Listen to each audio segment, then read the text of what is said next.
Bismillahirrahmanirrahim. Assalamualaikum warahmatullahi wabarakatuh. Ayyuhal hadirun jama'ar rahimakumullah. Kalau mau dihitung ibadah kita nggak bakal pernah untuk mendapatkan derajat yang tinggi, melainkan wajib diiringi dengan setiap amalan, sehingga amalan tersebut yang akan membawa kita sampai ke dalam surganya Allah. Sesuatu amalan, mendoakan orang lain, memberikan kesenangan kepada orang lain, membahagiakan orang lain, membuang senyuman kepada orang lain, ini adalah salah satu amalia yang dimana timbangannya lebih berat dibanding ibadah kita 1000 tahun.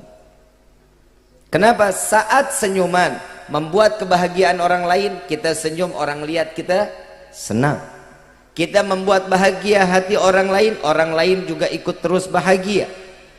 Karena kebahagiaan yang dititipkan oleh Allah kepada hati setiap hamba, maka kebahagiaan itu akan membawa kita ke jalan yang betul-betul dibutuhi setiap hamba, jalan yang diridhai oleh Allah. Seseorang kalau punya amaliyah baik, orang nggak bakal jauh-jauh sama kita, betul nggak? Kalau jauh maunya dekat aja.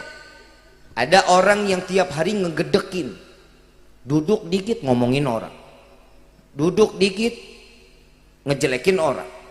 Kira-kira orang begini betah nggak kita duduk sama yang begini? Nggak bakal betah. Kenapa? Nggak punya kesenangan dalam hati. Yang ada membuat hati seseorang menjadi dengki, kotor terhadap orang yang disebut. Makanya ini hati-hati nih, gibah hati sama gibah mulut lebih parah gibah di dalam hati. Gibahnya sama-sama jelek, tapi gibah di dalam hati berarti sudah tidak ada kebaikan di dalam hati orang tersebut, melainkan imannya sudah ditutup oleh Allah. Na'udzubillahi min. Setiap manusia kan kita masing-masing punya hati, betul? Hati itu diberikan oleh Allah saat kita terlahir ke dunia dalam keadaan suci, bersih, tidak ada flek, nggak ada kotoran. Satu perbuatan dosa yang dilakukan oleh setiap hamba itu menjadi satu titik tinta hitam di dalam hati, agar orang tersebut makin jauh dan jauh daripada Allah. Yang bisa membuat hati itu menjadi bersih, alladzina amanu wa tatma'inul qulubuhum bidzikrillah. Ala bidzikrillahi wa tatma'inul qulub. Seseorang kalau hatinya udah keras, hatinya udah kotor, cepat nyebut nama Allah, mengingat Nabi Muhammad SAW, maka bersih lagi hati. Banyakin istighfar, sholat taubat. Ini hari kita begitu ngedengar kejelekan orang, astagfirullahaladzim. Terus bagaimana? Lanjut nggak taunya. Kalau ngedengar sesuatu yang nggak baik, kecuali keluar dari lisan kita, cepat ambil wudhu, sholat taubat. Selama itu adalah saudara mukmin, maka jaga aib mereka dan Allah akan menjaga aib kita dunia sampai akhirat. Kalau boleh diukur, kita datang ke sini kan bawa aib, betul? Apa aibnya? Dosanya besar. Kalau boleh diukur gunung Cermek, lebih banyak dosa kita, betul nggak? Kalau satu orang bawa dosa segede gunung Cermek di tempat nggak muat, betul nggak? Tapi alhamdulillah Allah tutup aib kita, Allah jaga kita. Kenapa? Orang ngelihat kita udah baik aja,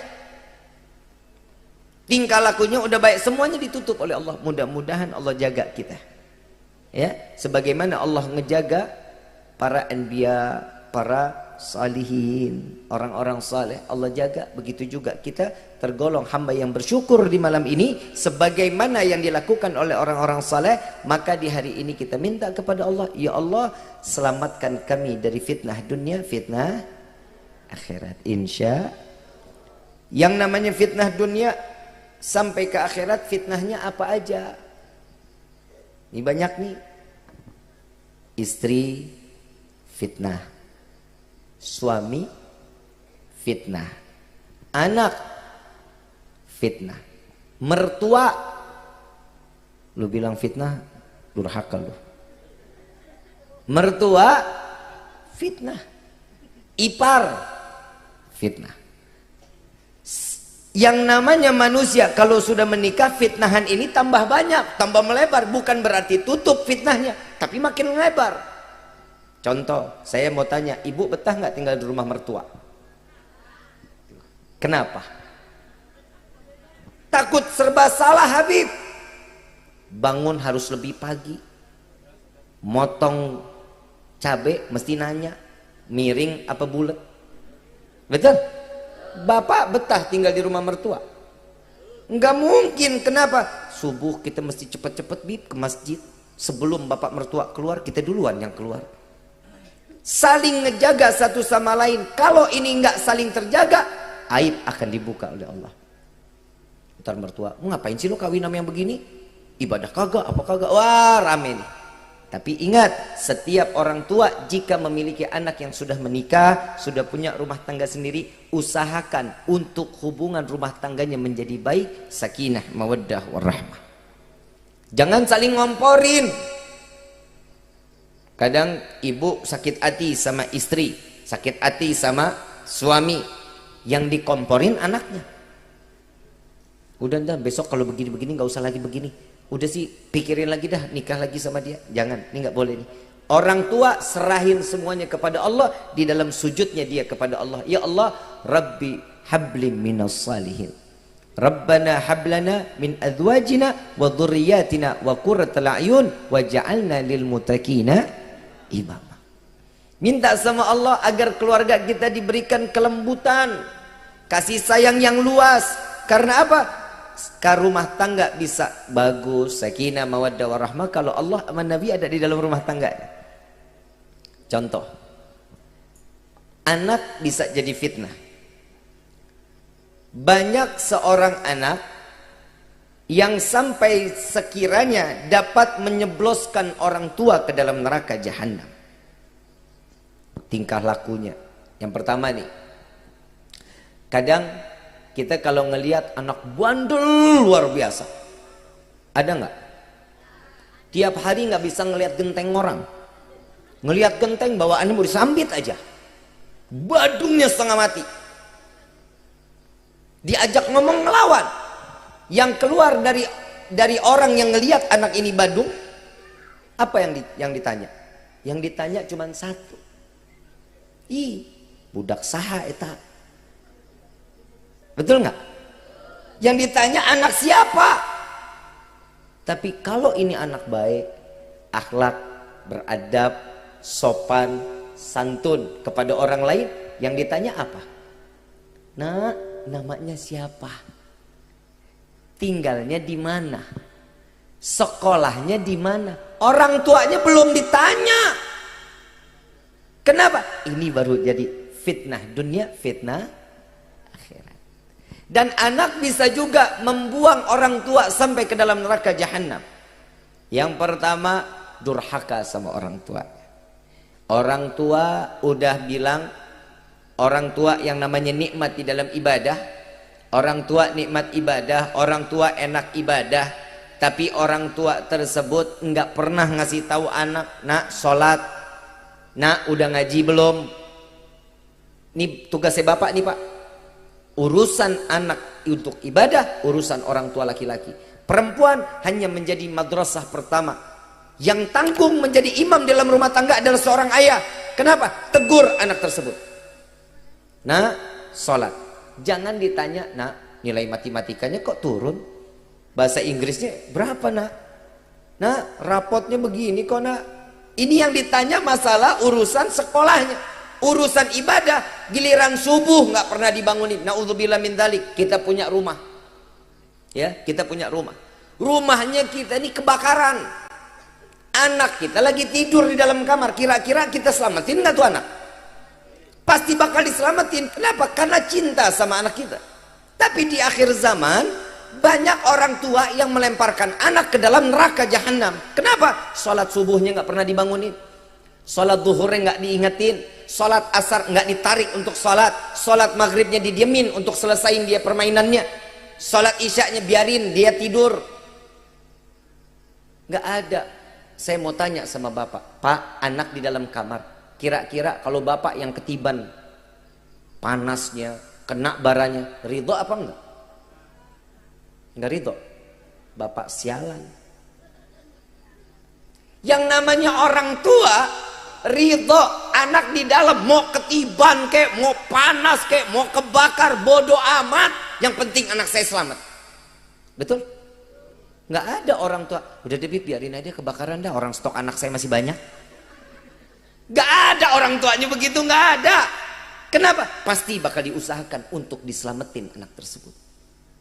Pak, mungkin Bu, di hari ini kita cuma dengar tentang neraka lewat para lisan alim ulama, lewat para kiai, lewat para asatid, lewat para habaib. Ingat, neraka itu hak dan itu ada. Hukuman Allah ada. La in syakartum la azidannakum wa la in kafartum inna adzabi. Jika orang tersebut pandai bersyukur kepada Allah, nikmat akan ditambah oleh Allah. Jangan khawatir. Tapi jika orang ini kufur, maka siap-siap azab Allah baik dunia akhirat pasti akan ditanggung oleh hamba tersebut.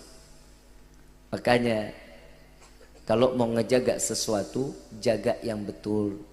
Anak itu kan titipan, betul? Istri itu titipan. Anak titipan, istri titipan, harta titipan, jabatan adalah titipan. Semua ini akan menjadi pertanggungjawaban kita di hadapan Allah. Bagaimana kita menjalankan, apakah betul sesuai dengan syariat Allah ataupun kita jauh dari apa yang dikatakan syariat kita jalankan. Naudzubillah min dzalik. Urusan anak, yang pertama ngasih nama yang bagus. Dilihat Fadli Subanul Ghadi, bagus namanya. Kadang ada yang namanya maunya ke Eropa-Eropaan, begitu ngomong belibet. Ada kan? Apa sih Bib manfaat kita kasih nama orang-orang soleh? Muhammad, Abdurrahman, Abdullah. Kadang ada nama orang tua disambung, yang laki sama yang perempuan, ya kan? Sekarang ini lagi model nih, nama yang laki Baskara, nama yang laki Baskara, bukan maskara, bukan, Baskara.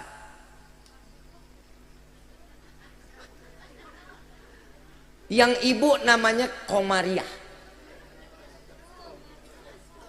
Nih anak punya nama Baskom.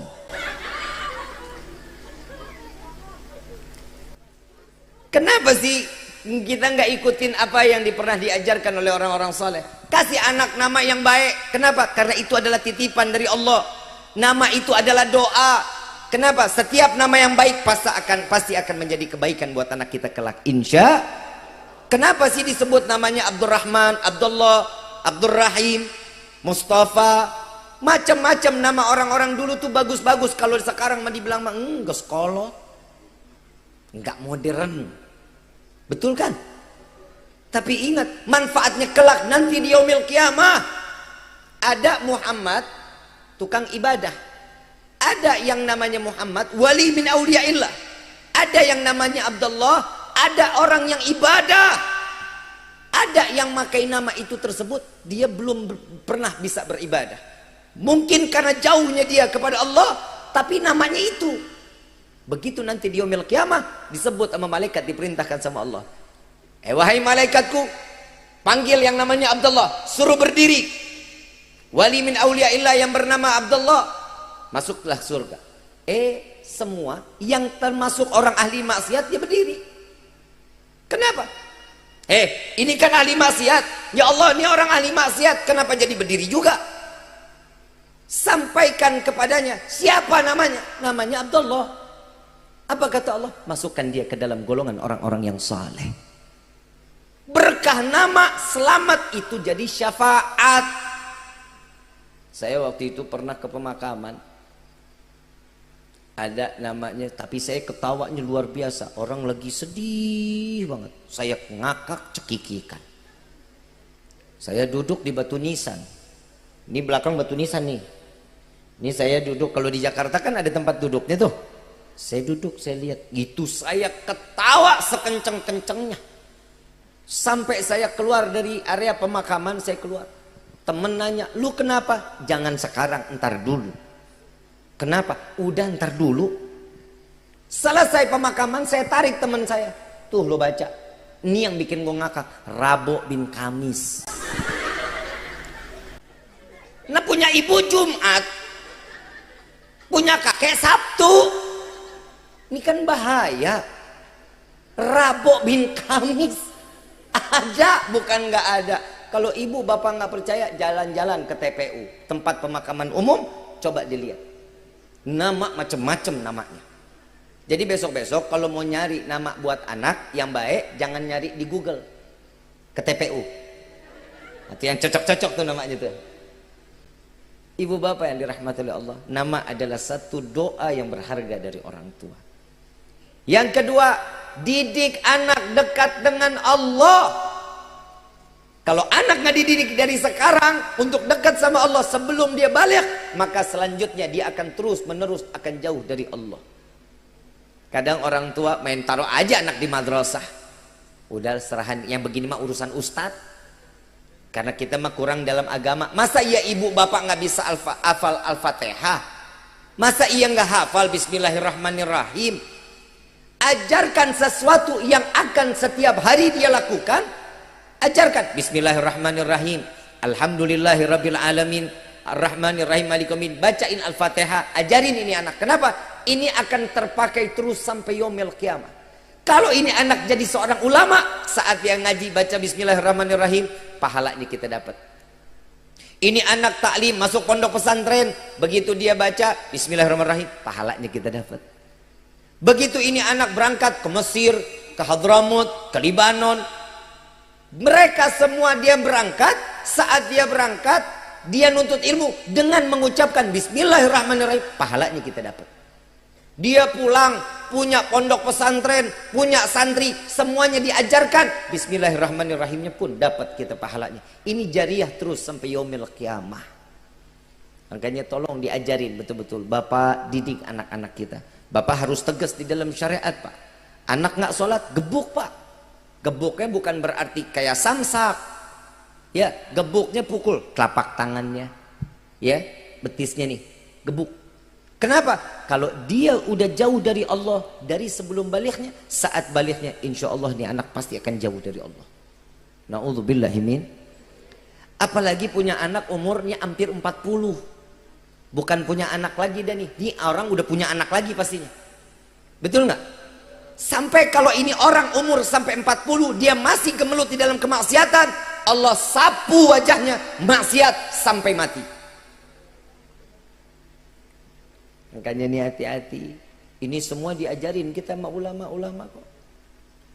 Bib, saya nggak pakai ibadah, Allah kasih semuanya buat saya. Bukan Allah yang ngasih. Hawa nafsu kita. Ini yang disebut istidraj. Diberikan urusan dunia sampai kita jauh dari Allah. Bukan kita yang nggak mau ibadah, tapi Allah yang tidak mengizinkan kita sujud di hadapannya. Kenapa? Karena Allah ingin mengambil nyawanya dalam keadaan tanpa membawa iman ke hadapan Allah. Na'udzubillahi min. Tuh hati-hati. Mungkin mah kita mah sekarang mah ini mah dongeng, ini mah sekedar cerita. Nggak percaya, lo mati aja dulu, ntar rasain. Ibu bapak yang dirahmati oleh Allah, setelah anak dididik dalam masalah agama, yang ketiga, jalankan kehidupan anak dengan sesuai koridor yang diamanahkan oleh Nabi Muhammad SAW. Ajarin sunnahnya. Kadang kan kita punya anak nggak sadar, nah cuci kaki, cuci muka, cuci tangan, pipis, begitu kan? Mau tidur begitu kan, Pak? Ajarinnya jangan begitu. Nah, ambil wudhu, sebelumnya pipis dulu. Selesai dia pipis, ambil wudhu, diajarin cara ambil wudhunya. Selesai masuk ke kamar, sebelumnya sholat dulu hajat 2 rakaat. Sampai duduk, sampainya dia tidur di kamar dengan membawa kesucian ke hadapan Allah. Jika mati, mati dalam keadaan husnul khatimah. Anak kita kan sekarang main tidur aja. Yang namanya orang tua ditakutinnya mah bukan sama Allah, bukan rasa segan kepada Allah, tapi ditakutinnya sama kalong wewe. Nak, jangan keluar maghrib ya nak. Kenapa? Diumpetin kalong wewe lu. Nak, jangan main di kamar sendirian, ntar ujungnya tuh keluar kepala tuh dari ujung tempat tidur. Ada aja yang begitu mah. Kadang nyanyiin anak, nyanyiin juga nggak bener. Pak Pung, Pak Mustape, si Dule di rumahnya ada tepung. Tuh kan? Ini lagu tolong jangan pernah dilagukan lagi.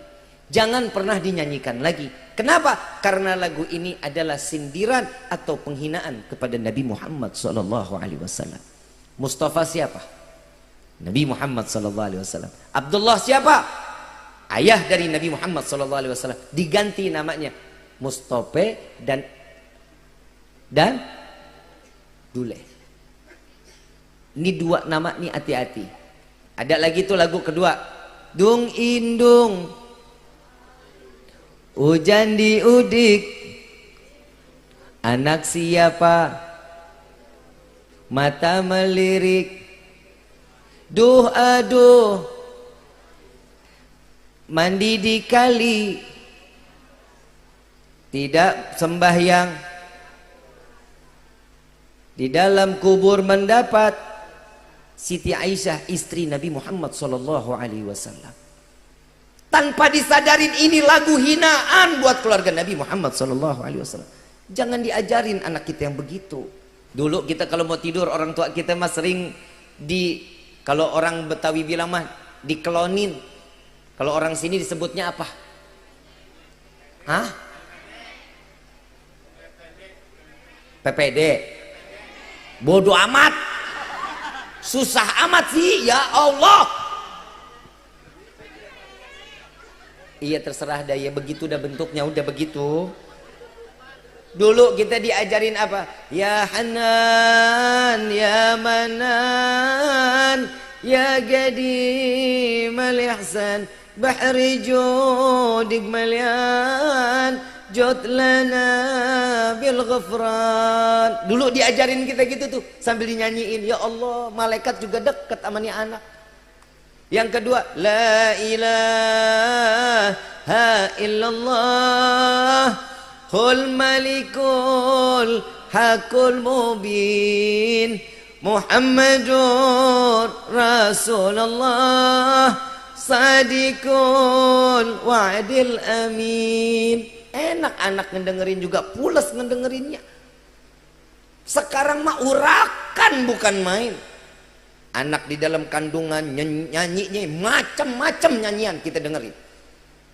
Pantas kalau anak sudah besarnya jauh dari Allah. Kenapa? Karena mulai di dalam perutnya udah jauh dari Allah dan Nabi Muhammad SAW.